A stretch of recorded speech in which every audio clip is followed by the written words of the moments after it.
नमस्कार दोस्तों, आप देख रहे हैं द हिंद 24 न्यूज। यूपी के बदायूं में भाजपा विधायक हरीश शाक्य व उनके 2 भाइयों समेत 16 लोगों पर करोड़ों रुपयों की जमीन हड़पने व गैंगरेप जैसे संगीन आरोप लगे हैं।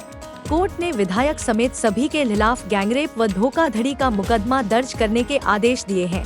वहीं विधायक ने अपने ऊपर लगे सभी आरोपों को निराधार बताया। बिलसी विधानसभा क्षेत्र से भाजपा विधायक हरीश शाक्य व उनके 2 भाइयों समेत 16 लोगों पर गैंगरेप, धोखाधड़ी जैसे संगीन मामले को लेकर एमपी एमएलए कोर्ट में 2 साल से विवाद चल रहा था।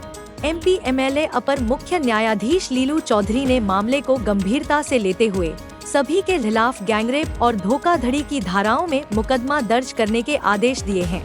वहीं विधायक हरीश शाक्य ने प्रेस नोट जारी कर खुद पर लगे आरोपों को निराधार बताते हुए राजनीति से प्रेरित बताया। आपको बता दें कि पीड़िता के पति ने कोर्ट में अर्जी देते हुए न्याय की गुहार लगाई थी। आरोप है कि विधायक ने पीड़िता की 20 बीघा जमीन पर कब्जा करते हुए पीड़ित परिवार के साथ बदसलूकी की और विधायक के कैंप कार्यालय पर युवक की मां और उसकी पत्नी के साथ गैंगरेप किया गया। पीड़ित पक्ष ने आज प्रेस के सामने विधायक और उनके गुर्गों पर कई गंभीर आरोप लगाते हुए न्याय की गुहार लगाई है। पीड़ित पक्ष ने प्रेस के सामने बयां किया दर्द। जी बताइएगा, क्या प्रकरण हुआ है आपके साथ और पूरी घटना क्या है? मेरे साथ बिलसी विधायक हरीश शाक्य व उनके लोग हरिशंकर व्यास, मनोज गोयल, सत्येंद्र और आनंद प्रकाश अग्रवाल ने बलात्कार किया है और मेरे पूरे परिवार को झूठे मुकदमे लगाकर परेशान किया है। ये जो कब किया है और किस तरीके से उन्होंने झूठे मुकदमे लगाए, क्योंकि जो आपने प्रार्थना पत्र दिया उसमें जमीन का भी काफी लेन देन उसमें दिखाई दे रहा है। बिलसी विधायक हरीश शाक्य को काफ़ी दिन से मेरी पड़ुआ स्थित प्रॉपर्टी पर उनकी नज़र थी और वो ये प्रॉपर्टी लेना चाह रहे थे और इस प्रॉपर्टी को लेने के लिए वो मेरे घर आए। मेरे पापा और मेरे पति से बात की।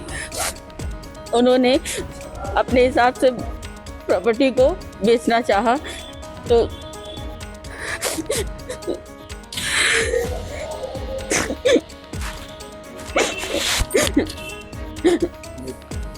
आपके संग आपके संग ये वाकया कब हुआ, क्योंकि ये तो प्रॉपर्टी वाला उन्होंने खरीदने के लिए आए या ये प्रॉपर्टी जब बिलसी विधायक हरीश शाक्य के अनुसार नहीं हुई तो उन्होंने मेरे पति पर 76 लगाई और 76 लगाकर उनको थाने में 3 दिन पिटवाया।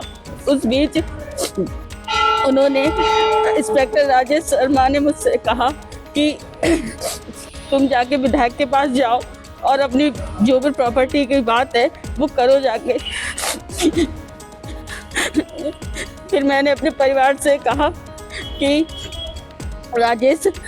इंस्पेक्टर राजेश बोल रहा है कि विधायक के पास जाओ और प्रॉपर्टी की बात करो। वहाँ विधायक के पास हम गए, मेरी पूरी फैमिली गई और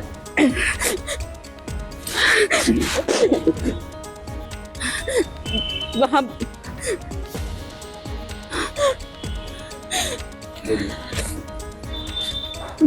बात की।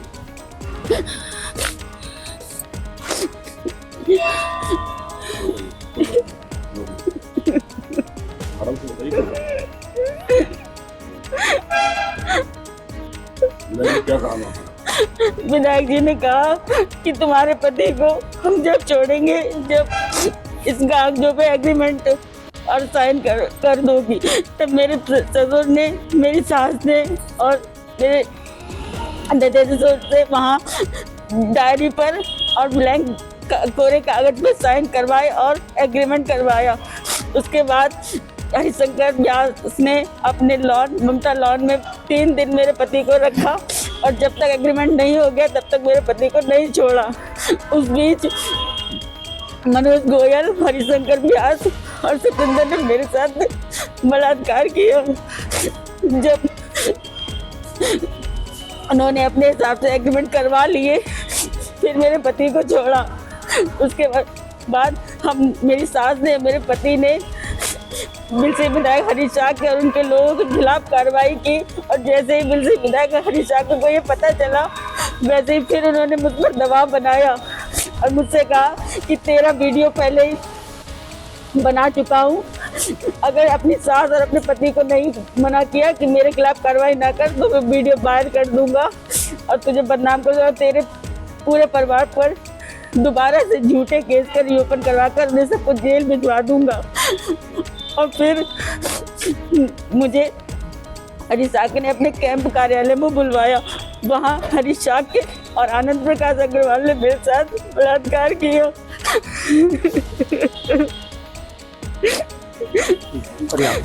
पहली बार इन लोगों ने आपको कहाँ बुलाया था? अब खुद की बात कर लो। पहली बार हरिशंकर व्यास ने ममता लॉन में अपने लॉन में बुलवाया, जहां मेरे पति को 3 दिन बंधक बनाकर रखा और एग्रीमेंट होने के बाद ही मेरे पति को वहां से छोड़ा। तो आपका कहना ये है कि बलात्कार की घटना आपके साथ 2 बार हुई है? जी। एक बार ममता लॉन में हुई है, एक बार विधायक के कैंप में। हाँ जी। हरीश शाह के खिलाफ एक बात दायर किया है, आदेश हुआ है मुकदमे का, क्या है पूरा मामला? मामला ये है कि हरीश साके के विधायक जो है ना, ये 2022 में विधायक चुने गए थे। तो इन्होंने इनके भाई पहले से ही वहाँ पे भू माफिया है बड़े स्तर पे। इनकी नज़र मेरे पे ज़मीन प्रॉपर्टी पर थी, तो उन्होंने उसको लेके कई बार हम पे दबाव भी बनाया लेने के लिए, लेकिन हमने बेचने से इनकार कर दिया इनको। इन्होंने इधर उधर से दबाव बनाने के बाद इन्होंने हमसे कहा कि दे दो, फिर हमने इनसे 80 लाख बीघा के इनसे रेट मांगे। इन्होंने मना कर दिया। फिर इन्होंने हमारे घर पे आना शुरू कर दिया। आने के बाद इन्होंने कहा चल के मगर नहीं देनी है, चल के घर पे हम विधायक जी से मना कर दो चल के। तो हमारे पापा और मैं और चचेरा भाई हम इन लोग के घर पे पहुँचे थे, आदर्श नगर के घर पर। तो वहाँ जाके इन्होंने पूछा कि हाँ कितने बेचोगे? फिर हमने बताया कि इतना 17 करोड़ कुछ की बनेगा कि हम उतने बेचेंगे, लेकिन नहीं। फिर इन्होंने 16.5 करोड़ में फाइनल करी। तो सत्येंद्र से इन्होंने कहा कि 1 लाख रुपए एडवांस दे दो इन्हें और 2-4 दिन में इनसे एग्रीमेंट करा लेते हैं। बाकी एग्रीमेंट टाइम पे 40% इन्होंने नगद देने को कहा, बाकी सब इन्होंने जैसे बैनामा होता जाएगा वैसे पैसे देते जाएंगे। तो उसके बाद इन्होंने बगैर 40% का पैसा 1 रुपये ना दे के जबरन हमसे एग्रीमेंट कराने का दबाव बनाने लगे। और फिर इसी बीच उन्होंने पापा के पास, पापा उजारी सर्विस करते थे, वहाँ गए थे ये लोग। वहाँ जाकर चचेरा भाई हमारे पापा के साथ ही रहता था, बचपन से हमारे साथ ही। उनके साथ उन्होंने वहाँ गाली गलौज करके आए जाके ये लोग। हरिशंकर व्यास वगैरह, सत्येंद्र, अनेकपाल वगैरह ये लोग वहाँ पहुँचे थे। वहाँ जाके फिर रोहित ने भी विधायकों को गाली वगैरह दे दी थी। अभी दूसरे दिन आके ये लोग रोहित को वहाँ से उठा के ले गए ममता लॉन पे। वहाँ जाके रोहित के साथ उन्होंने मारपीट की। ये सोच के उन्होंने ये मारपीट की, सर मैं गली तो उनका लड़का सगा लड़का समझ के उन्होंने उसके साथ ही मारपीट की यहाँ पे। उसको इतना हड़काया, उसने आगे अगले दिन आके उसने फांसी लगा ली, आगे सुसाइड कर लिया आगे हमारे यहाँ पे। उसको फिर उन्होंने चाची से मिल के उन्होंने उन पे हमारे खिलाफ ही उल्टा, चाची ने इनके खिलाफ एप्लीकेशन दी कोतवाली में, किसी ने नहीं सुनी इनकी। फिर उन्होंने विधायक ने इनको हाथ रख के उनसे कह के फिर हम लोगों को 5 लोगों मुकदमा उजानी कोतवाली ने लिखवा दिया था। अब जो 22 तारीख किया है उसमें आपने क्या राय किया, क्या है? ऐसी नौबत क्यों है कि आपको कोर्ट जाना पड़ा मुकदमा लिखवाने के लिए? फिर उन्होंने हम पे झूठे मुकदमे 376 का मुकदमा मुझसे झूठा कायम करा के उन्होंने 3 दिन में थाने में मुझे पिटवाया। जबरन इन्होंने जब तक प्रॉपर्टी मेरी ले ली तो मुझे छोड़ा नहीं इन लोगों ने। फिर उन्होंने मेरी पत्नी के साथ भी गलत किया। उसी से मुझे बर्दाश्त ना होने के कारण फिर इनके ऊपर मैंने कार्रवाई करना शुरू की। तो आपकी पत्नी के साथ कहाँ उस तरह की घटना को अंजाम दिया गया था?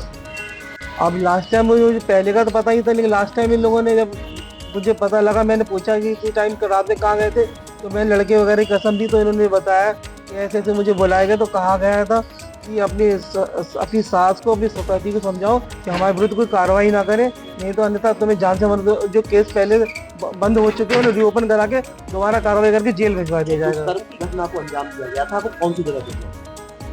और पहली घंटा के लिए जहाँ मुझे यहाँ से सिविल लाइन थाने से उठा के ये लोग ममता लेने गए, तो वहाँ की मेरी पत्नी ने बताया वहाँ पे मेरे साथ एक बार किया गया, और दोबारा भी जल्दी में ही यहाँ कैंप कार्यालय में भी इन 2 लोगों ने बताया। मैंने कसम दी थी तो बताया कि आनंद प्रकाश अग्रवाल और हरीश साके ने उसके साथ बलात्कार किया। माता जी बताइए, ये विधायक के खिलाफ आपके बेटे ने मुकदमा दायर करवाया है, तो ये क्या पूरा मामला है? मामला प्रॉपर्टी का था। तो प्रॉपर्टी की वजह से इसने जो कुछ हमारे ऊपर जो किया, अत्याचार किया, मेरी बहू के साथ दुष्कर्म किया, सारा इसने प्रॉपर्टी की वजह से। प्रॉपर्टी नहीं मिली तो इसने ये कर्म किए। 2 साल इसको लगातार प्रताड़ित करते हुए हो गई मुझे। आखिर ये इसने मेरी बहू मेरी यानी सब कुछ इसने, पैसा इज्जत सबसे खो दिया इसने मेरी। तो कहाँ बुलाया था विधायक ने आपकी पुत्रवधू को? पहले तो बुलाया था ममता लोन में, जो इधर बुधाई रोड पे है, ममता लोन में बुलाया था। तो और लोग भी शामिल थे क्या विधायक के साथ? हाँ, हरिशंकर व्यास और सत्येंद्र और बरेली का वो मनोज गोयल बरेली का। लगभग कितने लोग शामिल थे इसमें? ये 5-6 लोग थे, 5-6 लोग थे इसमें। तो दुष्कर्म की जो वारदात हुई है आपके हाँ उस समय थे, हाँ उस तो ये समय। विधायक के कैंप कार्यालय हाँ। को हुई थी या वहाँ पर हुई है ममता लोन? ये ममता लोन में भी हुई और कैंप कार्यालय में भी हुई। दोबारा ये मतलब ये लोग आए दिन, हम इतने परेशान थे कि हम ये सोचते थे किसी तरह से निपट जाए लड़का, क्योंकि लड़के को इतने छोड़ रहे थे ना। लड़के को बार बार, लड़का हमारा बीमार व्यक्ति है, ये किडनी का भी पेशेंट है, हार्ट का भी पेशेंट है। तो उसको क्या अगवा कर रखा था आपके लड़के? हाँ, अगवा कर रखा, सिविल ड्रेस में अगवा कर रखा था, हमें तो पता भी नहीं था। हम अपना घर छोड़ के नंद के घर पे रह रहे थे बुद्ध विहार में। इस पूरी घटना के बीच में आप लोगों ने पुलिस से क्या मदद मांगी? पुलिस से आपको क्या मदद मिली? पुलिस ने मदद, पुलिस तो सत्ता पक्ष विधायक था, उसी की मदद में थे, मेरी मदद में थे कब? पुलिस से मदद, पुलिस तो और प्रताड़ित कर रही थी, पुलिस ने तो और प्रताड़ित किया है, पुलिस ने मदद की है। मनोज कुमार से कहा, वो सीओ है वो जानी का, कह रहे वो पैसे वाली पार्टी है, तुम क्या कर लोगे, उसका फैसला कर लो। क्या केस का आदेश होने के बाद भी किसी प्रकार की धमकियां वगैरह मिल रही हैं क्या आपके परिवार में? हाँ आ रही हैं, अभी भी आ रही हैं, क्या नहीं डायरेक्ट नहीं आ रही हैं, घुमा फिरा के आ रही हैं। ये वापस ले लो। हाँ आ रही हैं अभी भी। कभी कुछ ये वाला केस मतलब ओपन करा देंगे, वो वाला केस ओपन करा देंगे, इस तरह की धमकी आ रही है। ऐसे ही तमाम खबरों के लिए जुड़े रहिए द हिंद 24 न्यूज के साथ।